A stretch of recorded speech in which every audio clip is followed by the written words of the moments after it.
And then it says close. It tells you the time that it was going to that the person will be back. I had that to present to overseer this week, and I was going to show you what I meant to be done. The open side of it was talking about doors and opportunities God's about to open up for you, talking from the business side, ministry side, all of that stuff. But he's also talking about, well, you look at me like I was crazy and profound. You don't have to do any of that. Just allow God to use you in your style. If I'm wrong, tell me I'm wrong. Am I wrong? No. Okay, that's what I'm saying. So that's where we're going to go. Listen, here we're going to go to an example. We're going to start with, should it be easy to prophesy? Now I want to ask each of y'all here now. Somebody answer. Should it be easy for you to prophesy? Candy, you said no a while ago. You done changed your mind from the exercise. Oh, no, you didn't say no to that. It should. The first ones, I said, yes, it should be easy to prophesy. The second question, I said, no, I should not want to desire. You can go ahead now, Isaiah. It should be easy for you to do it. You said it should be easy, but you shouldn't desire it, right? Okay, so it should be easy. She doesn't desire to. Okay. Do you think it should be easy? After the exercise we just had, do you think it should be easy for you to do it? No? Okay. You think it should be easy? If you open up your mind, open up your spirit to him.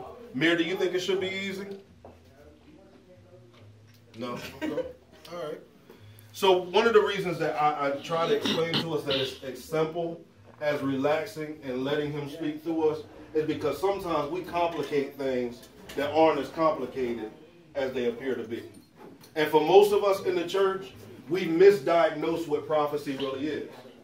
You know, we think prophecy is, like I said, you come up here, you speak in tongues, you speak something futuristic, or you speak something concerning the past. That's not even the gift of prophecy. Right. That's word of wisdom, word of knowledge, manifesting through prophecy. But simple prophecy, as we said, we're going to talk about those three things today so that when everybody comes next week, everybody's ready. I want us to go to, use this scripture reference. You don't have to go there. I want you to look it up when you get home. 1 Samuel chapter 10. This is an example of how prophecy should be easy. Because Saul,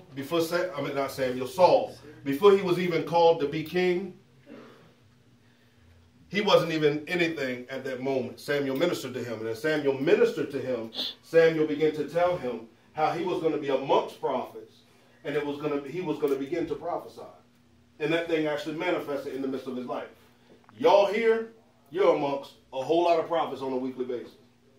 So technically, because we're around each other, and it's what's called an ecstatic atmosphere, it's so charged that really, technically, in order, it is easy to prophesy in this house. But to make sure you're in order now. You ain't just popping up just saying anything. You know, it's easy when you're around prophets to prophesy. And one of the things that scares me with a lot of people, and I put this in here, a sidebar, is that, you know, education is important. We push education. If you look at other religions or other beliefs, they push education. They push education huge. If you look in every area of our community, of our life, of our world, education is made a priority. Except in what we call the Christian movement. We're really the only people that will put somebody up in leadership and them not be trained or equipped to be in leadership. So when you're saying I got to go to seminary, I'm not saying you have to go to seminary. However, here you do have to take courses. Because education is important. And there's a balance there. There's the spiritual side of it too. Here's made sure that you have the spiritual side and the natural side as well. And I really think that we don't, you know, in the body, as I would say, don't really push the educational side. Because, oh, God anointed me, he called me, I don't have to do this. But we're preaching an uneducated and limited gospel because we don't even know how to interpret the scriptures correctly. So that's why I put in here, and this is not for y'all, this is just for the class, that it's very important that we educate ourselves and submit to being educated.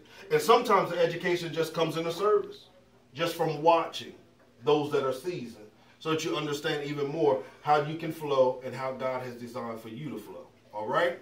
Now we're going to go to 1 Corinthians 4 and 3. And this is where we're going to get to where we're going to talk about. Oh, I got 10 minutes. We're going to do this in 10 minutes. All right?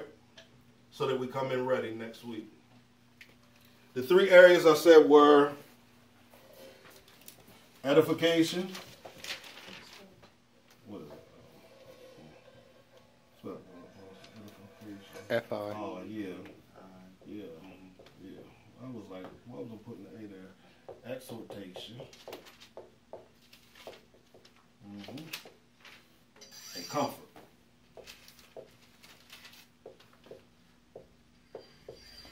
All right. And we're going to look at the first word. The first one we're going to look at is edification. All right. These are the 3 fundamental streams of the gift of prophecy, or the 3 fundamental streams of prophecy. Those 3 right there. And fundamental just means the basic. When someone speaks edification, they are speaking instruction for improvement of a person spiritually, morally, or intellectually. Now, from what y'all did earlier, I can say that that's what Mir did when he spoke to Isaiah. Because what he spoke to Isaiah was more or less instructions to improve him spiritually, morally, and intellectually. Because he started talking about breaking chains. Right. All right.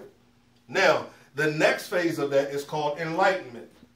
And whenever enlightenment comes, that means that, you know, you're brought to light concerning a situation.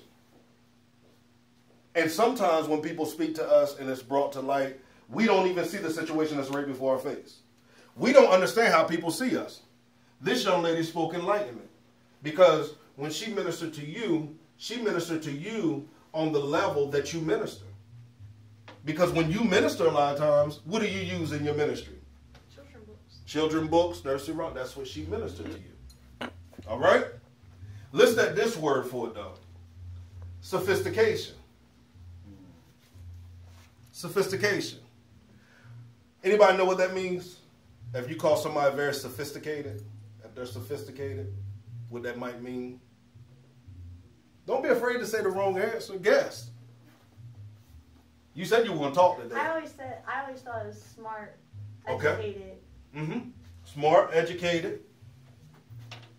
When you speak edification, because the same word for edification is edifice, which is a building, means to build and construct. It builds them up and causes them to mature, to grow up, and to think on another level.